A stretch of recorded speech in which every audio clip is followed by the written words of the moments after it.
Tournement de fonds au ministère de l'Action humanitaire, Camille Dafa a comparé aujourd'hui à la barre en qualité de témoin.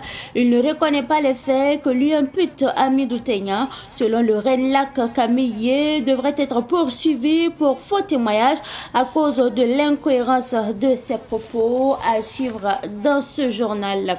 Et puis, l'association Leader a décidé de sensibiliser les élèves sur l'utilisation des réseaux sociaux et la drogue. Une sensibilisation qui s'est tenue lors d'une conférence publique au CBC. Une sensibilisation qui permettra justement de réduire la consommation de la drogue en milieu scolaire. Vous entendrez le secrétaire général de l'association dans ce journal. Mesdames et messieurs, bonsoir et bienvenue sur un nouveau consacré à l'actualité sur Savan TV. Procès détournement de 3 milliards de francs CFA au sein du ministère en charge de l'action humanitaire. Le témoin Camille Daf, au moment des faits, est à la barre aujourd'hui. Camille ne reconnaît pas les faits que lui impute le prévenu Hamidou Tegna. Pourtant, Hamidou Tegna affirme avoir remis de l'argent à Camille à Samba, une commune rurale située donc à quelques encablures de la ville de Ouagadougou. Le résumé donc du procès avec Soumaïla Rabo, Germaine Farama et Latifa Ouetraogo. À la poursuite de sa version des faits, le témoin Camille, directeur des affaires administratives et financières de Hamidou Tegna, fait savoir qu'il avait des difficultés à contrôler le compte de ce dernier Hamidou Tegna et que celui-ci, étant mandataire de son compte, avait la possibilité de toucher un chèque à son nom. Mais le parquet a fait comprendre au témoin Camille qu'il y avait la possibilité d'avoir recours au trésor pour avoir la position du compte de Hamidou Tegna afin de se rendre compte d'éventuelles irrégularités. Camille reconnaît qu'il a failli à cette mission de contrôle financier en tant que directeur des finances. À la confrontation, Camille a rejeté toutes les accusations des prévenus Hamidou Tegna et Salifou Ouedraogo à son encontre. Selon les propos de Hamidou Tegna, son directeur Camille lui aurait ordonné de décaisser 10 millions puis 20 millions de francs CFA au profit de la SELC pour éviter d'éventuels contrôles. Des faits que Camille ne reconnaît pas. Camille ne reconnaît pas non plus avoir eu des conversations avec Hamidou Tegna concernant l'imitation de sa signature. Hamidou Tegna affirmait également lors de son audition avoir à plusieurs reprises remis de l'argent à Camille dans le quartier Samba de Ouagadougou sous ses ordres. Des versions toutes rejetées par Camille. L'agent du CONASUR, Salifou Ouedraogo, lui aussi affirmait lors de son audition qu'il aurait touché à plusieurs reprises des chèques au nom de Camille, lesquelles sommes étaient par la suite partagées entre les deux. Des propos rejetés aussi par Camille.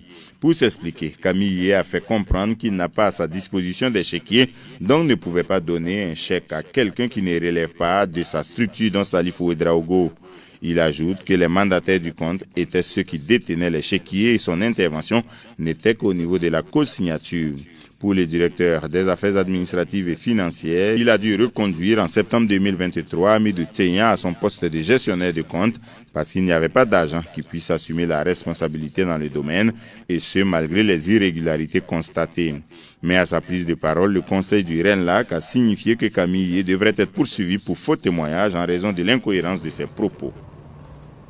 Internet et drogue au Burkina Faso, risques et enjeux dans un contexte de crise sécuritaire. Tel est le thème retenu par l'association Leader pour le lancement officiel de ses activités. Pour les membres de la dite association, le besoin s'est fait sentir justement de renforcer la sensibilisation sur l'utilisation d'Internet et la lutte contre la drogue dans les établissements d'enseignement. L'association a animé une conférence publique au CBC. Écoutons donc Draman Sankara, il est le secrétaire général de l'association. Il s'exprime au micro de notre reporter. Il s'agit là de Samuel Moko. Nous allons mener un certain nombre d'activités et c'est le top départ. Au-delà de la traditionnelle drogue que nous connaissons, le cannabis et tout, nous voyons qu'actuellement, il y a d'autres substances qui font surface. Notamment, je fais allusion notamment au puff benzol, à la chicha. C'est pourquoi nous nous sommes retrouvés rapidement en association et nous avons établi un plan d'action que nous allons mettre en œuvre pour apporter notre contribution. Parce que la question de la drogue, il faut le dire, c'est un phénomène mondial. Mais les motions ont l'habitude de dire que quand un camion quitte en haut, chacun attrape sa tête. Donc c'est pourquoi nous essayons de rendre notre jeunesse plus saine, plus propre. et en commençant par les écoles. On maximise beaucoup sur la sensibilisation, aussi bien sur les élèves, mais aussi sur les parents, parce que c'est important. Il faut que ça soit une lutte en amont. Il faut qu'au-delà de nous, au-delà des acteurs du système éducatif, il faut que les parents également s'impliquent davantage. Le digital est très important, le portable. Donc c'est pourquoi nous voulons utiliser l'éthique comme un moyen de sensibilisation pour atteindre notre cible. Parce qu'on est conscient que la plupart des jeunes se retrouvent aujourd'hui sur les réseaux sociaux. Donc nous voulons utiliser l'éthique pour atteindre les jeunes. Maintenant, on ne peut pas les utiliser parce que nous, on ne met pas, nous, on sait que l'éthique là, elle a ses aspects positifs comme elle a ses aspects négatifs. Donc il faut que nous, on comprenne cela. Donc en initiant ce thème, c'est d'abord pour nous-mêmes. Les projets Educare Kaoula et Ferme Intelligente sont les projets des équipes lauréates de la 4e édition du camp d'idéation de l'incubateur Incube UO. Ce camp a eu lieu à Ouagadougou du 26 au 30 novembre dernier et a réuni 50 campeurs grâce à l'accompagnement de partenaires comme l'université virtuelle, l'université Joseph Kizerbo, le PNUD, l'agence belge de développement en abrégé et Nabel, et c'est un reportage signé Cynthia Zongana. 5 jours et nuits marathon, fait de formation, de mentoring, de coaching et de travail collaboratif. C'est ce que 10 équipes d'étudiants, porteurs de projets, ont vécu du 26 au 30 novembre 2024 à Ouagadougou. Ce 4e camp d'idéation, porté par Incube UO, permet à des étudiants, des entrepreneurs et des professionnels de porter leur regard et réflexion sur la conception de solutions durables et impactantes, axées sur l'utilisation de l'intelligence artificielle. Cette année, le penchant de cette 4e édition tourne autour de l'intelligence artificielle, donc côtoyer des acteurs de l'intelligence artificielle.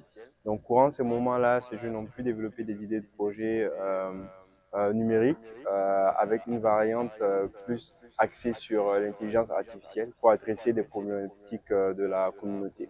Nous co-organisons cette activité avec notre partenaire Citadel, le centre d'excellence interdisciplinaire qui utilise l'intelligence artificielle pour adresser vraiment les secteurs phares de l'économie, tels que l'agriculture. À l'issue de ces cogitations, sous la supervision de mentors et de partenaires comme le PNUD, Enabel et les universités virtuelles et Joseph Kizerbo, le jury a retenu les projets Ferme Intelligente, Kaoula et Educare. Notre projet consistait, le nom c'était Educare, et ça consistait en fait à mettre en place un casque intelligent qui utilise l'intelligence artificielle pour améliorer l'éducation des enfants. On sentait que chaque équipe donnait de son mieux et tout ça, mais avec l'équipe déterminée que j'avais autour de moi, ça s'est bien passé, même si il y a eu des moments où on ne s'entendait pas trop et tout. Ces 96 heures était vraiment un moment où j'ai beaucoup appris. Les partenaires se disent satisfaits et heureux à l'issue de ce 4e camp qu'ils ont accompagné à l'image du directeur pays du PNUD et du président de l'université Kizerbo. Quand on voit la part que la jeunesse occupe au Burkina Faso, nous pensons qu'engager un accompagnement d'une université aussi, je dirais, émérite que celle de Joseph Kizerbo, c'est soutenir l'élan et les efforts du gouvernement à promouvoir la jeunesse, pour qu'elle soit effectivement un levier qui soutienne le développement du pays. C'est d'abord une grande satisfaction de voir se tenir cette 4e édition du camp d'idéation. C'est l'occasion aussi de remercier les parrains, donc les 2 institutions qui ont accepté de parrainer, associer les images à ces grands événements, notamment le programme des Nations Unies pour le développement de PNUD et l'APEC, la coopération belge. C'est aussi un grand plaisir pour moi de co-présider cette 4e édition avec mon collègue, professeur Jean-Marie, président de l'université virtuelle. Preuve de succès de ce camp d'idéation Incube UO, le jury a conclu en ces termes. Immense bravo à tous les participants, mentors et partenaires. C'était à l'université virtuelle du Burkina Faso. Violence basée sur le genre, on en parle également dans l'actualité de ce soir. Les activités de Genit Care Africa qui ont débuté le 4 décembre dernier a pris fin le 10 décembre 2024 sur le concept intégrateur de la prise en compte des violences basées sur le genre, la planification familiale et le dépistage des cancers féminins et masculins dans un contexte d'insécurité. C'était donc le mardi dernier à Ouagadougou en présence de notre reporter. Il s'agit là de Rose Outraogo. Messe d'action de grâce à l'église, suivie d'une cérémonie conviviale à son domicile. Le tout dans cette ambiance de retrouvailles de Victor Bouda avec ses parents, amis et promotionnaires. Vraiment, je suis content. Je remercie Dieu. Je remercie toute l'église catholique. Ça fait 50 ans et j'ai appelé tous les promotionnaires avec qui j'ai été baptisé et c'est un plaisir qu'on se revoie. Tous ceux qui sont venus, je remercie et je remercie Dieu pour tout. Que la paix revienne au pays.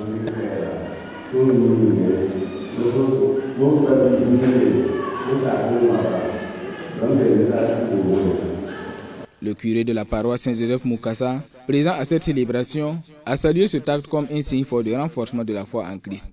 Selon lui, cette démarche témoigne d'une profonde gratitude envers le Seigneur et encourage les fidèles à attacher à leur foi. L'approche qu'il a eue m'a vraiment impressionné. Parce que non seulement le fait d'avoir été baptisé est une grâce, mais en plus, organiser une fête après 50 ans de baptême est un signe de foi. Un signe aussi d'ecclésialité, c'est-à-dire avoir le sens de l'Église.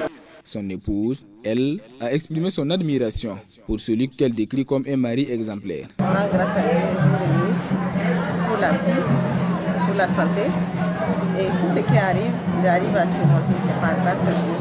Donc ce soir, vraiment, je n'ai pas grand-chose à dire. C'est dire merci à tout le monde d'être passé et que Dieu les accompagne tous dans leur famille respective. C'est justement autour du repas de Madame Bouda et au rythme de la musique chrétienne que la célébration a pris fin à Koudougou.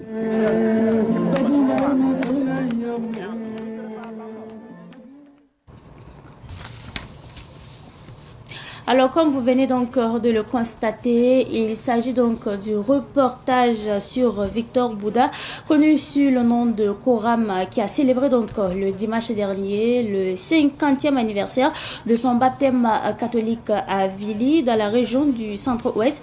La cérémonie s'est donc tenue à son domicile en présence de sa famille, de ses amis et de plusieurs autorités. Notons donc que cette célébration a également été marquée par des prières en faveur de la paix. Ce reportage nous a été donc proposé par Sidiki Kabré. Retour donc sur cet élément qui concerne les activités de Genit Care Africa qui ont débuté d'ailleurs le 4 décembre dernier et qui a pris fin le 10 décembre 2024. Reportage de Rose Outraogo. C'est après plusieurs jours de lutte, de sensibilisation sur le cancer féminin, masculin, la planification familiale et sur les violences basées sur le genre que l'association Genit Care Africa a tenu ce panel bilan. Ce panel bilan est jugé très satisfaisant. Actuellement, nous avons pu sensibiliser au moins 200 élèves collégiens au lycée de Dapelgo. La cerise sur le gâteau a été le dépistage du cancer de la prostate parce que, comme vous le savez, au Burkina cette année, on a vraiment mis le focus sur le rôle de l'homme dans le contexte de l'insécurité. Il faut être en bonne santé pour pouvoir défendre la patrie. C'est pour cela que nous avons commencé par ça, sensibiliser sur ce que c'est que le cancer de la prostate. Quand les gens ont l'information juste, ils n'ont plus peur, ils vont oser. Et sur une cible de 100 personnes aussi que nous avions prévu comme hommes, nous avons largement dépassé cette cible. Nous avons pu sensibiliser au moins 150 hommes et 50 personnes ont accepté de se faire dépister. C'est depuis 2019, soit depuis 5 ans, que l'association Genit Care Africa est engagée contre les violences basées sur le genre. Joséphine Wamba nous rappelle l'intérêt de cette lutte contre les violences basées sur le genre, surtout en cette période d'insécurité. cette guerre qui nous a été imposée, il y a beaucoup d'exactions, il y a beaucoup de déplacements, d'attaques de villages.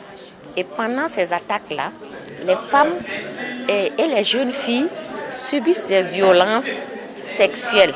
Si on peut parler par exemple des viols, les femmes, elles sont le plus souvent chargées dans ces localités où l'insécurité est plus ressentie, à s'occuper du ménage, donc à aller chercher du bois, à aller chercher des feux pour nourrir le ménage, à aller chercher de l'eau.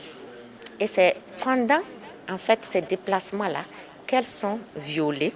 Elles sont parfois enlevées par des groupes terroristes et elles sont après fait objet sexuel et mettre du temps à être retrouvées et à revenir dans leur foyer. Au cours de ce panel, l'association Génitcare Africa met un stop à toute forme de maltraitance contre les deux sexes par des signes de main.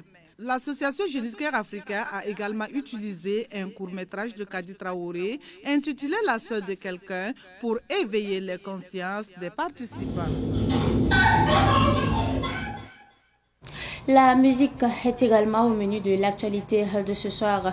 Tomorrow ou Demain en français est le nouveau single de l'artiste Noura Mohamed Kaboré, alias Alif Naba.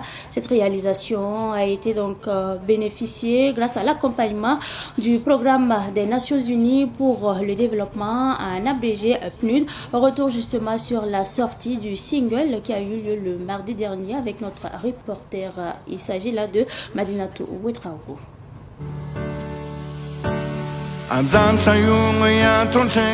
Tomorrow, un hymne de la paix de l'artiste Alif Naba est une réalisation qui fait un clin d'œil sur la situation actuelle du pays. Si j'ai fait ce rêve, j'ai fait un très beau rêve. Je pense que c'est le rêve qu'on attend tous. Donc je voulais le partager sur une bande sonore avec tous mes frères, mes sœurs. Vous savez que notre pays est un très beau pays. Le Burkina est un excellent pays.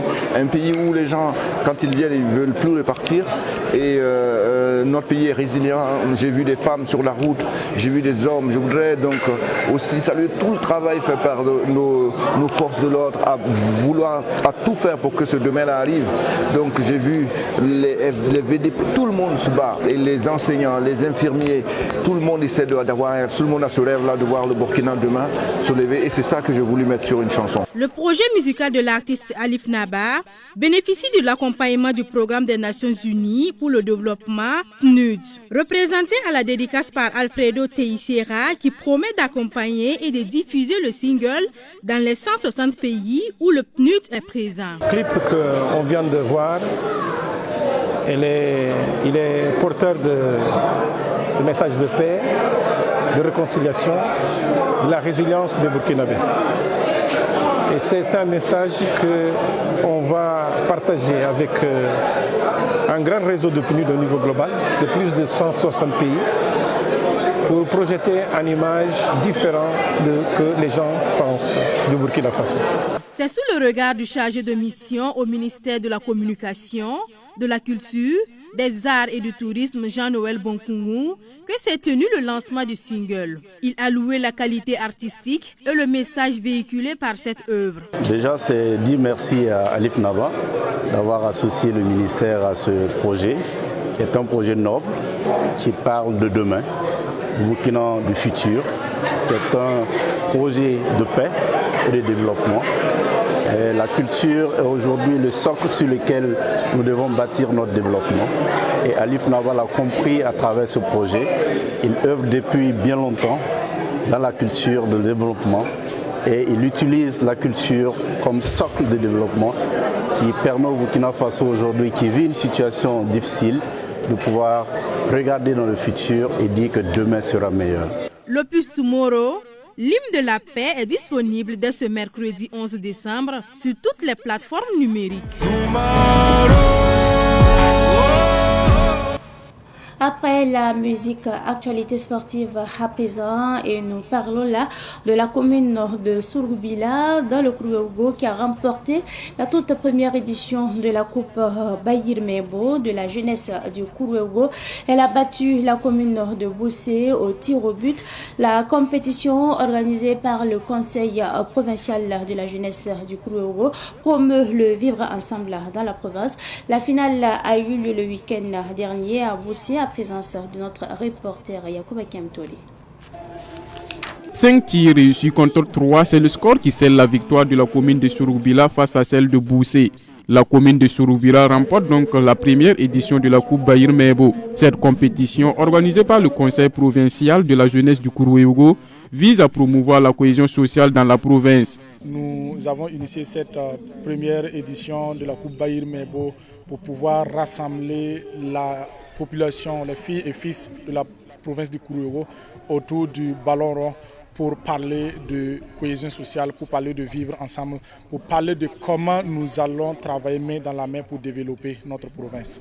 Le haut-commissaire de la province du Kourouéougo et les parrains de la première édition de la Coupe Bayir Mebo saluent la vision des jeunes. Ça a permis à l'ensemble de la jeunesse de la province du Kourouéougo de se frotter, de renforcer les liens de cohésion sociale et les liens de fraternité. Aucune équipe n'a démérité, c'est la province du Kourouéougo qui a gagné. Cette initiative, elle est vraiment bonne et salutaire dans la mesure où Bayir Mebo, qui veut dire vraiment bâtir la patrie, c'est vraiment ce que nous souhaitons tous et c'est sur cette ligne que nous sommes tous, il faut vraiment construire la patrie. Souroubila vainqueur repart avec un ballon, un jeu de maillot, des médailles, un trophée et une enveloppe financière de 300 000 francs CFA. Le finaliste malheureux Boussé se console avec un ballon, un jeu de maillot, des médailles et une enveloppe financière de 250 000 francs CFA. La Coupe Bayir Mebo a connu la participation de 5 équipes pour cette première édition.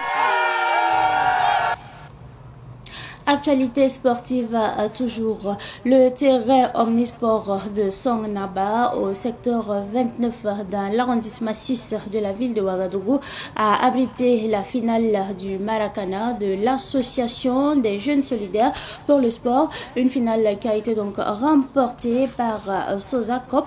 C'est un reportage signé Ruben Wilson Kodio.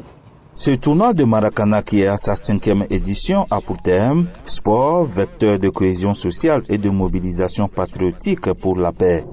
Un thème qui a motivé la participation de 64 équipes sur la ligne de départ depuis le 22 juin dernier. Après une compétition de 7 mois, l'équipe de CSK 26 et celle de Sojakov se hissent en finale. Un but partout au temps réglementaire. C'est par un tir au but réussi contre 0 que Sojakov remporte ce trophée, son 3e de la compétition. On a organisé cette année pour rassembler les jeunes de notre quartier. Vu le pays aussi, on ne peut pas laisser les jeunes là comme ça. C'est à cause de tout ça là. Bon, on essaie de faire ce qu'on pouvait faire. Notre objectif, c'est pour accompagner les VDP et les soldats FDF. Vraiment, je suis très satisfait parce qu'on n'a pas eu de dégâts ni de problèmes. Donc tout s'est commencé bien. Je pense que ça terminait bien. Cette compétition se tient depuis 5 ans grâce au soutien de quelques partenaires. Il faut se dire que c'est une initiative quand même qui est née d'un jeune, de jeunes du quartier de Songnaba et qui sont dans l'optique de promouvoir le sport et la cohésion sociale au niveau de la jeunesse. Ça fait 5 ans qu'on les accompagne. On n'est pas encore prêt pour les dire au revoir. Je pense que compte tenu de leur programme et compte tenu aussi de leurs engagements au niveau de la jeunesse à promouvoir le sport, bon, je pense qu'on sera toujours à leur côté. Le vainqueur a reçu en plus du trophée et du matériel sportif une enveloppe de 200 000 francs CFA contre 150 000 francs CFA et du matériel sportif pour le vaincu.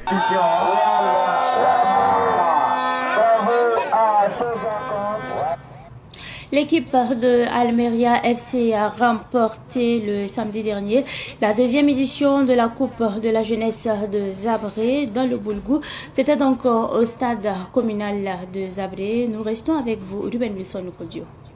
Selon les organisateurs de cette compétition, ce tournoi de football a des objectifs clairs, la paix, la cohésion sociale et l'union entre les jeunes. Bien sûr que les objectifs sont atteints parce que la population s'est adhérée, ils sont sortis nombreux.